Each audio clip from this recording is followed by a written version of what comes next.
Welcome to the College of Adaptive Arts Podcasting Class today. My name is Elric, and we are thrilled to have with us Mr. Rod Diridon. During his long career, he has tirelessly championed the cause of public transportation in the Bay Area. Mr. Diridon has been a local politician, an advocate, and a philanthropist. We are so happy to have him with us.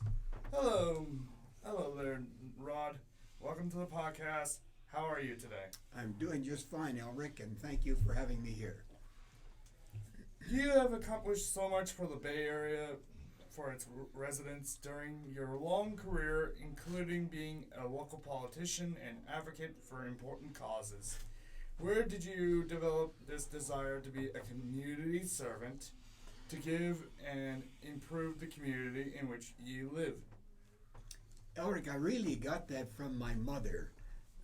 She was the daughter of a Southern bigot who had settled in the California area after the Second World War. Her mother was a wonderful person, but she was a bigot. And my mother realized that that wasn't the right thing to do. So she taught her children, myself and my brother and sister, that it was important to give, to respect everybody, that we're all equal, no matter what sex, what color, whatever the differences were, we were all equal. And I began to realize that as I got out into the world and went through college and the Navy and into politics, that the world didn't treat us all equal. And so I made it my responsibility to remember what Mom said and to fight the battle so that everyone would have the same opportunities and would be treated equally. And that led me into service. Thank you. Hello, my name is Curtis. And how did you decide public transportation was a critical issue and that you wanted to be an advocate for getting people where they wanted to go? What did you empowerment to help make the ease of transportation better and easier for Bay Area residents? Well, Curtis, I was born and raised in a little town in Northern California called Dunsmuir, and came down to San Jose State University to go to college, and I could see the valley changing very rapidly. I went away to the Navy for a tour of duty and came back and started my own company after working with Lockheed for a while, and then got into politics. And I could see as I was living here that the area was just exploding in terms of economic development, with big corporations being started like Apple and Google and so on.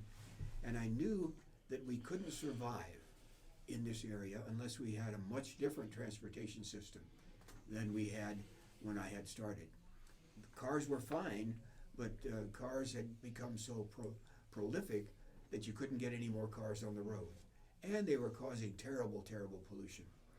And so I realized that if I was going to be uniquely effective in society, then I was going to have to try to work hard and expand the transportation systems, make them more modern, make them more efficient, and also make them more sustainable in terms of cleaning them up, so that we weren't basing our power on petroleum and burning carbon, but were actually more sustainable by moving to electricity.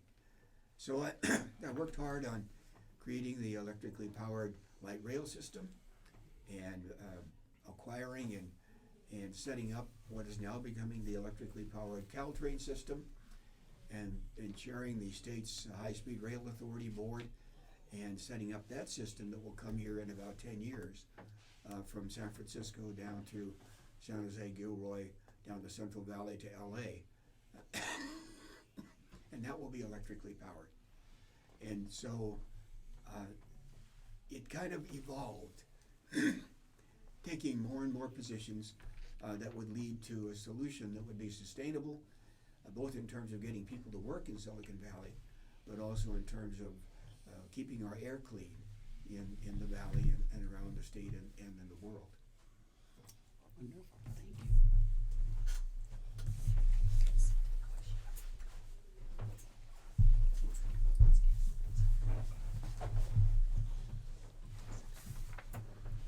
Hi Rod, I'm Ben. How are you, Ben? Doing great.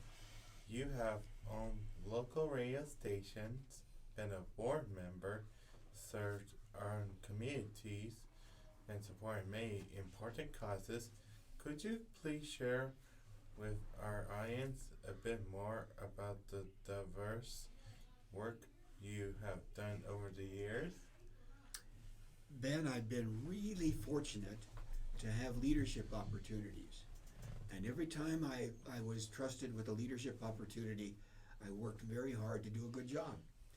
And pretty soon I got a reputation for being a person who could take an issue and make it successfully accomplished.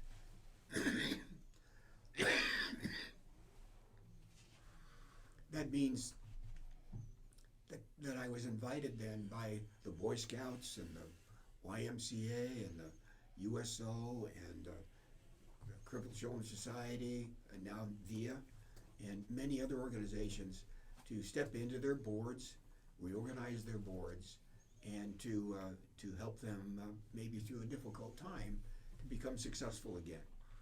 My most recent activity was in working with Lincoln Law School, which is a 110-year-old law school that specializes in creating law degrees for underprivileged people.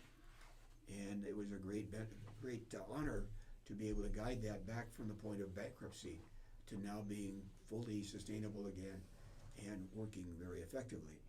So I took the opportunity to be a leader, have developed a reputation as a leader, and now I reinvest that reputation in the community by leading good causes to be successful.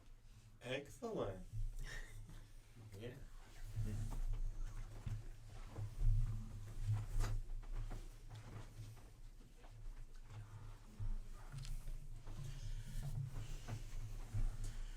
Hello, Mr. Rod. Marco, how are you? Good. Like closest friends calls me Marco Polo, by the way. That's Italian. I'm Italian. Tell me. What? So I got a question. What causes would you say or has had the most profound effect on you? What has touched you the most? Well, if you asked me this 20, 30 years ago, when I was still on the County Board of Supervisors, I would have said that the need for a modern transportation system was the most important. And I worked very hard to create a master plan for transportation. I was the one assigned on the board to be in charge of transportation as a subject. And we were successful in establishing a fine mass transportation master plan and beginning to implement it while I was there. And also the park system was very important. And we went from 8,000 acres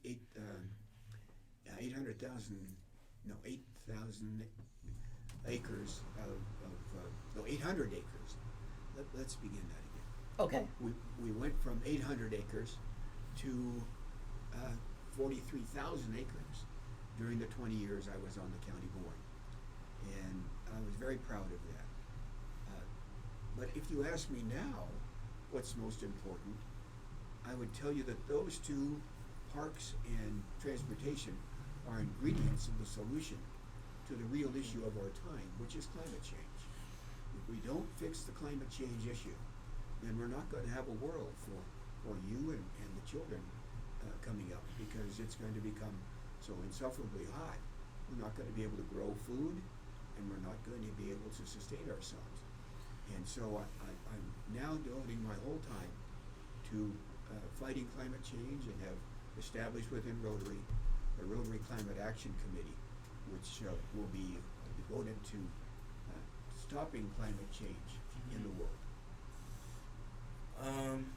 Got a last question is math. What's what they gave me this, I've been told. What did you learn about CAA? What have you learned about our college model and population? Have you known someone with a differing ability, and how did it positively impact our life? Marco, you've hit an issue that's very close to home for me. I learned about the College of Adaptive Arts from one of your founders, Deanna Persai, who is a dynamic, wonderful young lady who we met in Rotary, and she's working on my climate action efforts and has asked me to help her here, and I'm happy to. But the reason why this is especially interesting to me is that I'm dyslexic. I'm rather seriously dyslexic. When I was a youngster in grammar school, I flunked the second grade. I didn't learn to read until I was well into the 5th grade. And I wouldn't have learned to read then, except that I ran into a grand old teacher who there was no such word as dyslexia when I was growing up, but he knew what was wrong. And he taught me using certain techniques to be able to read and write and do arithmetic, most of the time in my head because I couldn't write it down very well.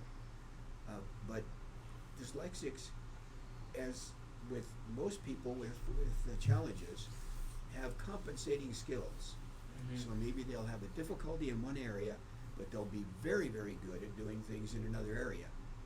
And so this old professor, this old teacher, taught me how to use the areas where I was really good.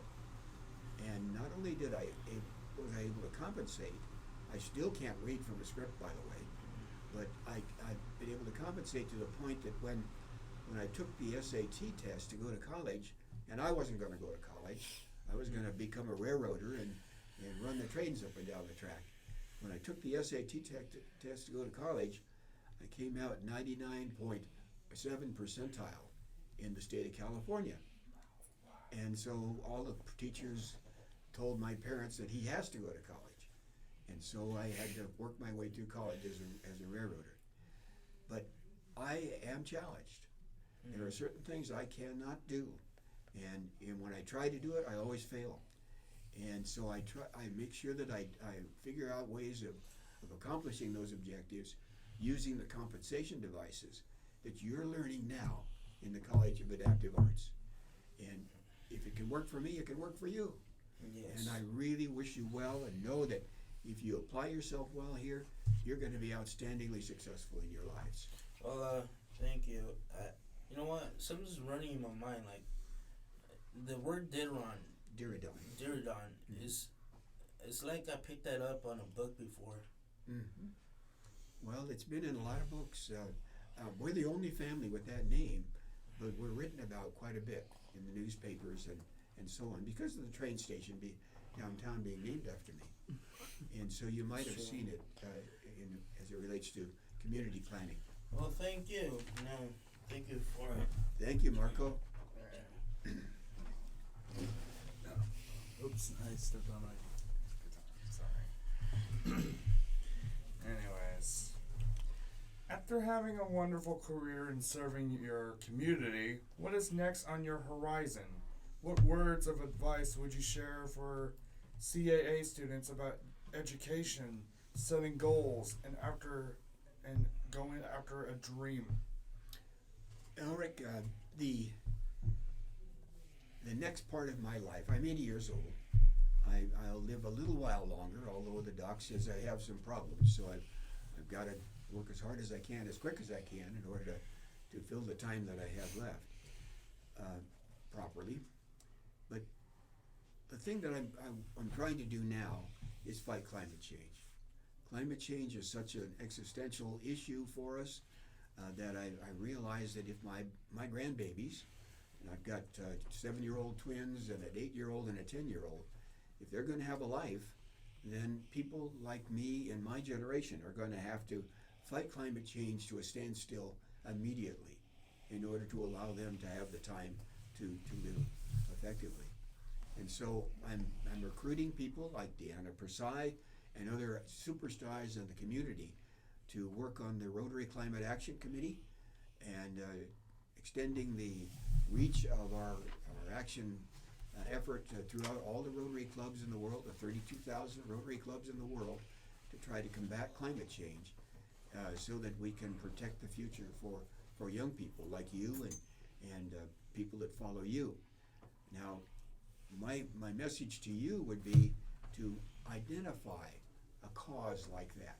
Identify what it is you can do in terms of a cause that is terribly, terribly important, and then devote your life to it. Don't let people tell you you can't do it. Just figure out a way to do it, and fight the battle.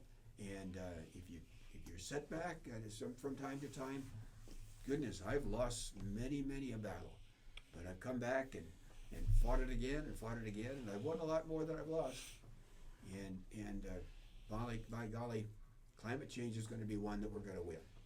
So good luck to you on your careers, and you're on a great start here with this podcast and your effort to communicate what you think is important to the world. Yep. Thank you, Rod, for taking the time to spend with our podcasting class. It has been such a pleasure. It has been my absolute pleasure to be invited to be with you. And you're also a winner to us. Oh, Yes. thank you. Thank you And very much. you indeed are all winners also. So what I'd like to do for a few minutes is open up for any questions that the students would like to ask about maybe advice for a career or tips or just anything you'd like to ask, Rod. Yes. Ben, do you have a question? Yes. As I'm a San Andreas Regional client, as a San Andreas Regional Center client, I'm getting a Clipper card soon with my San Andreas Regional Center team. Where can I take a Clipper card with my ID and other places? What kind of transportations would I use for it? Your Clipper card will work on almost all the transportation systems. The Caltrain system, there's a little screen.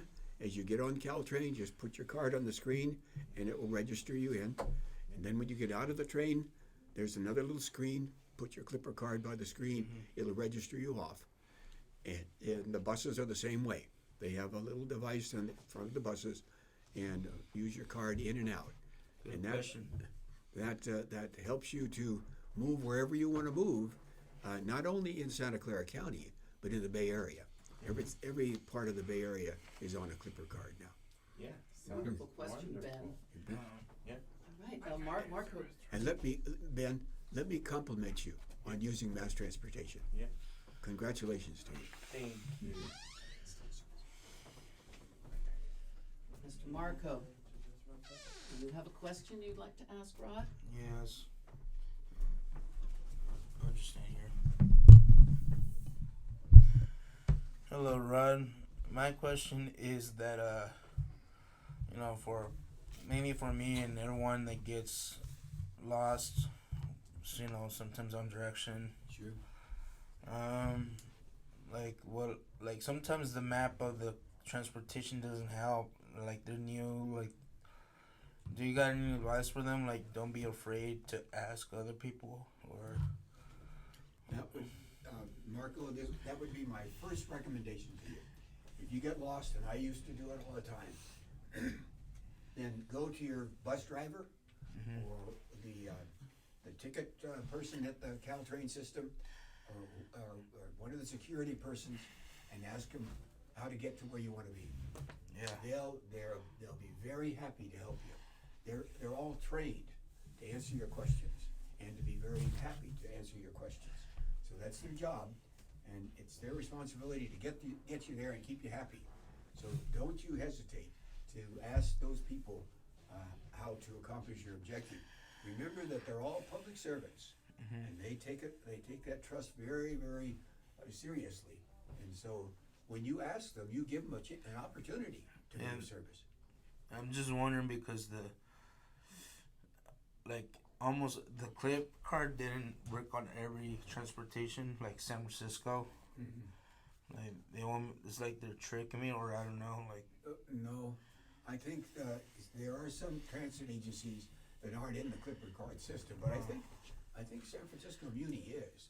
But I'm talking like if you have a difficulty, ask the operator. yeah. And most operators, if you have a Clipper card, even if their machine isn't working, and sometimes the machines are just not working, they'll let you ride anyway. Yeah. And I want to say I'm very impressed with your question, Marco, and with Ben's question, asking about the transportation system. I thank you very much for doing that, because those are very much, Rod is an expert in that area. I'm not.